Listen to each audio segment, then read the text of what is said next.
I begged and pleaded. I was outside Bishop Jake's house. Please give me this role.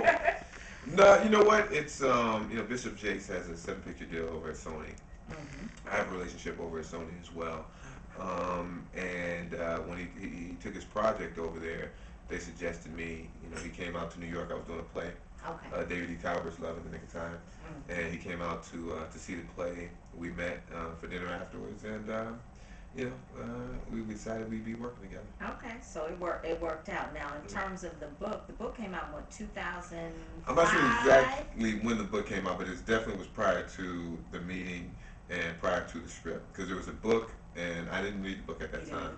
Okay. Exactly, and then there was a script, and I read the script at that time. Okay, and so is the book and the script very similar? Because I did the promotion on the book. Oh, did you read it? Okay, yeah, they're similar. I mean, they were both birthed by Bishop Jakes, and he was, he was with the writers side by side, throughout the structure of the script. Okay, all right. Now, there's one scene in the particular movie, and I don't know, when you read the book, you don't know that Dave, which is your character, really has this falling in love with this woman. Okay, and you're reading it as a reader, you're reading it and like, oh my God, is it the same kind of way in the movie where people are like, no, he didn't? Well, there is a particular scene in the movie where people do get pretty vocal and talking to the screen. Okay, and now why did you want to get involved in the film as executive producer of it?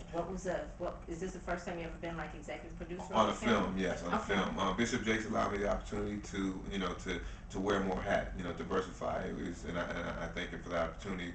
It was an opportunity for me to grow within the industry.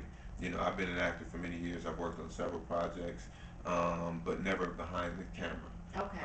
And what this does is, it allowed me to wear more than one hat. Made some decisions. I brought, I was the one that suggested Bill Duke to direct it.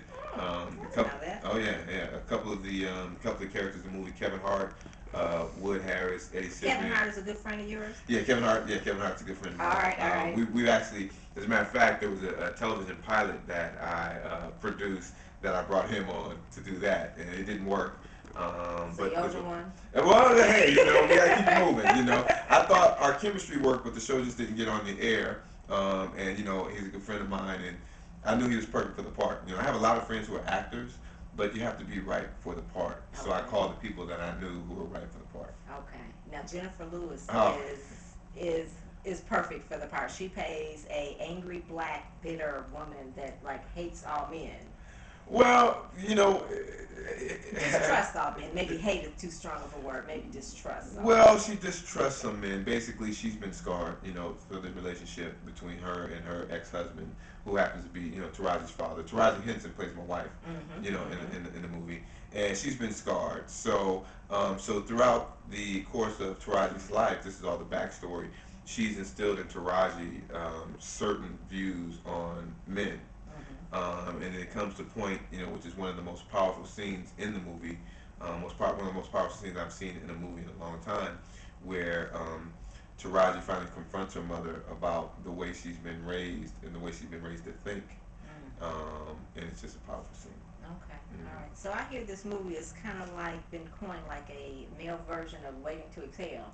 You know what? Yes, they say that because what it is told from a male's perspective. Okay. It's a movie that obviously the story was birthed by Bishop Jakes, who's a male. He collaborated on the script with this writer named Brian Bird, who's a male, and it's told through the voiceover, which is my character, which is male. So it is somewhat, I guess you can call it a male version of Waiting to Exhale. Is it a tearjerker at all? Will women be crying? And I will say this: a lot of people have laughed during the movie. Okay. A few people have cried during the movie, but I think everybody after they see it, they feel.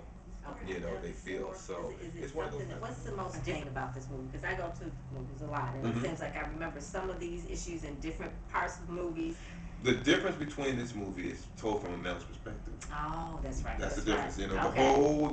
So women are gonna be like a fly on the wall in this movie, just hear what men really think. Exactly. And feel. Exactly. Because I do a voiceover throughout the entire movie. So there's certain things in the movie that I may not be expressing to her what's going on in my head, but I'm expressing to the audience what's going on in my head. So the primary thing is told from a male's perspective. And Bishop Jakes is in the movie. Yeah. And is he playing Bishop Jakes? Or He's not playing Bishop Jakes. Oh, he's just a. He plays a real estate mogul in the movie. Yes, he does. And the thing about it was when Okay. when Bill Duke and I when we were going down the casting, we were looking for someone to play. There is a bishop in the movie. And I saw church scene, so yeah, I he thought, trusted. but that wasn't. Okay. No, that wasn't Bishop Jakes. Okay. And we were looking for someone to play the bishop in the movie, and it was too on the nose to have the Bishop Jakes come in and play the bishop, you know. And I think he did something similar in another movie. So he has a very funny scene in the movie, and his wife, they're both very good in the movie. Oh, she's in it too. She's in it as well. Okay. Yes, she's in it. Okay. Yeah. All right. All right. Now, in terms of your Christian background, and did you grow up a non-denominational? I grew up in a Baptist church. Baptist church. Church. How'd you know it's Baptist? Well, most black people are Baptist. Most black people. Yeah.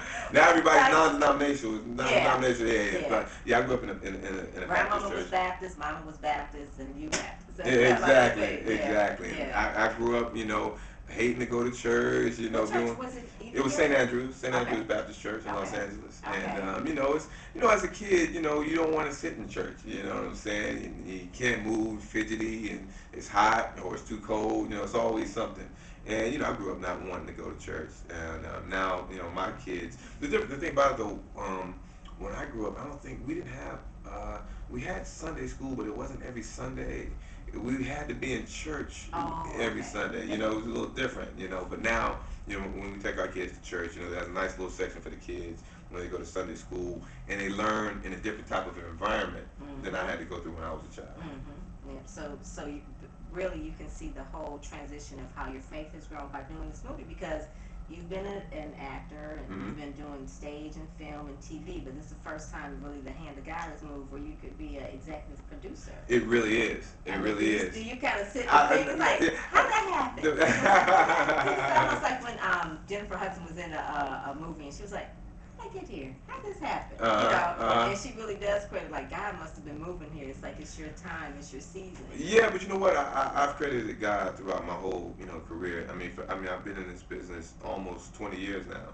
And that is awesome. Yeah, and I'm just blessed. I tell everybody, I say, man, how do you do it? Because so many actors come and so many actors go, and it's unfortunate, but I just feel blessed. There's messages in this movie, but the one thing about this movie, and Bishop Jakes will tell you the same thing, is not people when they come see this movie, they're not seeing a sermon.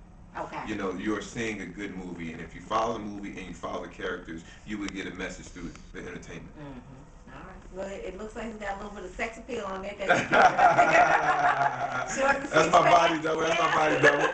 We have a little bit of everything, We have something for the fellas. Taraji's very beautiful and sexy in the movie. And Niecy's in it as well. Niecy Nash, and there's crazy self. And there's something for everybody. There's something for everybody. So I can bring my daughter. She's 12. Okay. You can bring your daughter to the movie. There's really, you can bring your daughter to. There's no crazy sex scenes or anything like that. Good. No gratuitous violence or anything like that. Okay, good. Well, I figured Bishop Jakes would make it safe. So, he makes it safe. He definitely makes it safe. Well, thanks for coming to Detroit in one of the worst snowstorms we had all year.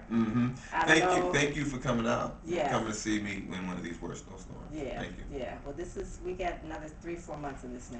Wow. You need to come out to California and enjoy yourself with some sun. I may do that. I think the end of January, I'm going to be there at one of the churches out there. Oh, is that right? Which one? West Angeles. Oh, you're going to West Angeles? Okay. All right. Yeah. Everybody goes to West Angeles. Yeah, Bishop Blake. Or either Bishop, we'll visit Bishop Omer. Bishop Omer, yeah. We have some. I go to a church just about 45 minutes outside. I know a lot of people haven't heard of Pastor Barry Lyons, but he's strong, brother. Is it Berean?